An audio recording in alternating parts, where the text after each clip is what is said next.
Teacher पढ़ाता तब है जब आपकी क्लास का माहौल अच्छा होता है। तो अपनी क्लास के माहौल को हमेशा पॉजिटिव रखो। ये मैं क्यों कहती हूँ बार बार कि निकाल दो इनको जो लोग नहीं पढ़ रहे हैं, ताकि तुम्हारी क्लास का माहौल अच्छा रहे। ये बहुत इंपॉर्टेंट बातें हैं लाइफ की, ये छोटी छोटी चीज़ें मैटर करती हैं। तो हम लोग जो यहाँ पहुँचे हैं ना, इस सफ़र में हम लोगों ने बहुत सारी मुश्किलें देखी, बहुत सारी दिक्कतें, पर आज प्राउड से कहते हैं कि हमने जो किया उस टाइम पे जो डिसीजन लिए बिल्कुल ठीक थे, और इसीलिए आज यहाँ तक पहुँच पाए। अगर हम दोनों अलग अलग इसमें होते ना ट्रैक पे, तो आईसीएस ना बनता। मैं भी कहीं पढ़ा रही होती, मैं तो गवर्नमेंट जॉब में ही होती, परिमल सर भी कहीं कुछ और कामकाज कर रहे होते, समाज सेवा का या जो भी, लेकिन ऐसा काम नहीं कर पाते। जैसे दो इकट्ठे हम हैं और दोनों के सब्जेक्ट ऑपोजिट हैं। ऐसा बहुत बार होता है, साइंस मैथ्स के टीचर इकट्ठे हैं, लेकिन साइंस और सोशल, मैथ्स का और सोशल का कॉम्बिनेशन बहुत रेयर मिलता है। तो वो भगवान की ब्लेसिंग समझ लें हम, कि भगवान ने ऐसा किया ताकि हम लोग इस ट्रैक पे आगे चल पड़ें। और पता नहीं कितने सारे लोग, आज खुशी होती है जब पुराने बच्चे मिलते हैं ना, और जब वो कहते हैं कि हमने ये अचीव कर लिया, ये अचीव कर लिया, फिर अच्छा लगता है। अब उनके बच्चे भी बड़े बड़े हो गए। अब किसी का बेटा 8 साल का है, किसी का 10 साल की बेटी है, क्योंकि जब हम पढ़ा रहे थे तब वो लोग 22, 23, 24 साल में थे। अब वो सब लोग बड़े बड़े होके 35 में, 32 की एज में आ गए। तो अब अपने आप से खुशी होती है कि चलो वो लाइफ में सक्सेसफुल हो गए। और टीचर्स सच में ऐसा चाहते हैं कि हमारे बच्चे कामयाब हो जाएं। पेरेंट्स और टीचर्स ये कभी भी तुम्हारी बुराई नहीं चाहते। ये डांटें मारें, इसको बुरा नहीं मानना चाहिए। टीचर्स की पिटाई हमेशा ब्लेस्ड फील करना चाहिए। मेरी खुद की बेटी जहाँ पढ़ती है ना, विज सर बहुत अच्छे टीचर हैं, ग्रेट टीचर, 71 ईयर्स के हो गए। और अभी कुछ दिन पहले मैं एक दिन उनके पास गई, तो मैंने पूछा सर कैसी चल रही है पढ़ाई में, तो सर ने कहा बहुत सिंसियर है, बहुत अच्छी है। उसके साइड में एक लड़का बैठता है, पढ़ता है वो, तो कह रहे थे एक दिन इसके पिताजी आए और बोले मेरे बेटे को डांट मत देना सर, ये मेंटली डिस्टर्ब हो जाएगा, इसको मत कुछ कहना। तो मैंने कहा सर अगर मेरी बेटी आपको कहीं भी दिखे ना कि भी गड़बड़ कर रही है, ध्यान नहीं दे रही, आप बिल्कुल आज़ाद हैं, आप 2 चांटे लगाएं, 4 चांटे लगाएं, ये आपकी बेटी है और मैंने आपके ऊपर विश्वास करके छोड़ रखे कि आप जो करेंगे 100% ठीक करेंगे। जैसे टीचर असली में वही होता है जो गलती में बच्चे को पीट भी दे, डांट भी दे। वो क्या टीचर हुआ कि दिख रहा है बच्चा गलत है और बिल्कुल अनसुना कर दे, अनदेखा कर दे। अच्छा टीचर वही, अच्छे माँ बाप भी वही होते हैं जो बच्चे को गलती पे टोकेंगे। तो अगर तुम्हें अच्छे टीचर्स, अच्छे पेरेंट्स मिले ना, ब्लेस्ड फील करो। बहुत अच्छी बात है कि तुम यहाँ तक पहुँच गए हो।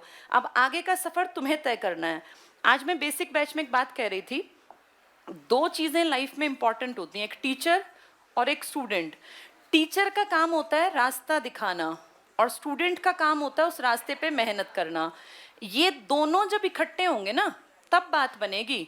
अब मान लो मैं इस क्लास में सबके लिए एक ही बात बोल रही हूँ, रास्ता तो मैं सबको दिखा रही हूँ, लेकिन जो इस पे चलेगा, मेहनत करेगा, कामयाब वही होगा।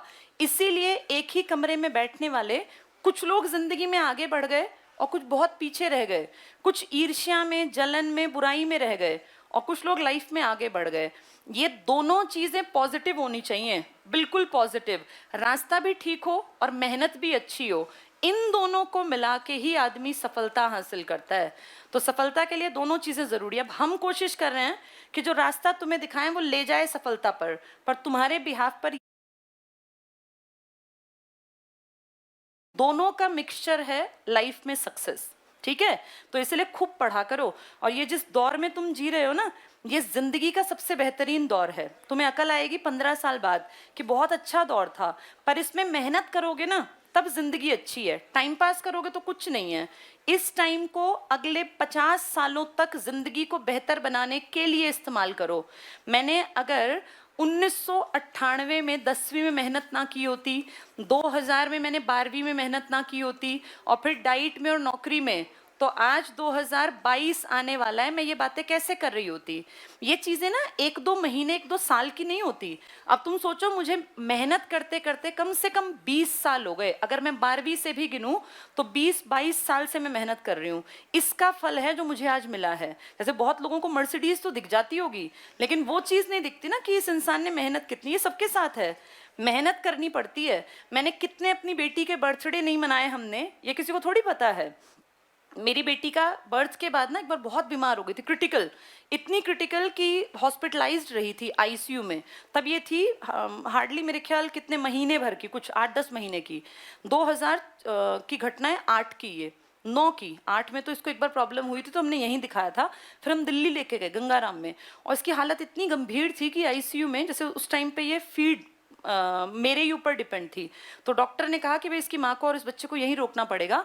तो उसके कुछ दिन के अंदर दिल्ली पुलिस का एग्जाम था 2009 का। तो परिमल सर को मैंने कहा कि आप चले जाओ, क्योंकि बच्चे तो आएंगे। तब हम 2 ही टीचर थे, मैं और परिमल सर।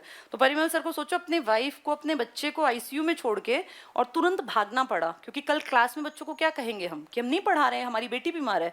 भाई बेटी आपकी बीमार है, लेकिन कितने लोगों की लाइफ भी तो दाव पर है ना, एक एक दिन कीमती है। तो तुम सोचो अब बीवी बच्चा आईसीयू में है और उसके हस्बैंड को भागना पड़ रहा है, लेकिन ये बात जाके किस किस को बताई जाए? ये तो हमने झेली है ना। फिर अपनी बेटी का ना पहला बर्थडे मनाया ना दूसरा, क्योंकि हम इतनी लेट पहुंचे कि वो सो चुकी थी। फिर तीसरे बर्थडे को थोड़ा सा ये होता है ना, माँ के मन में गिल्ट आता है कि हमने इसके लिए कुछ नहीं किया, तब छोटा सा मनाया था कुछ लोगों को इकट्ठा करके सेंटर में ही। तो ये जो चीज़ें हैं, ये जिसने झेली हैं उसको पता है कि मैंने कितनी लंबी और कितनी मुश्किल यात्रा की है। देखने वालों को सिर्फ लगता है वाह भाई इनकी लाइफ बड़ी अच्छी है और इनको तो कुछ करना ही नहीं है। हर आदमी मेहनत करके ही कमा के खा सकता है। या तो आप अंबानी अडानी के घरों में पैदा हुए होते, और जो सिर्फ नॉर्मल तुम्हारे मेरे जैसे परिवार में जन्मे हैं ना, तो भगवान ने हमें चुना है मेहनत करने के लिए।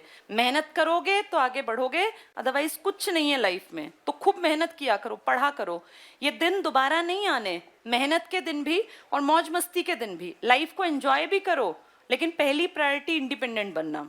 ठीक है, चलो बहुत सारी बातें मैंने तुम्हें बताई। अब एक बात, मैंने जैसे डिस्कस किया था कि मैं पॉलिटिकल साइंस पढ़ाऊं, कुछ बच्चों का मैसेज आया कि मैम आपने मध्यकालीन भारत नहीं पढ़ाया।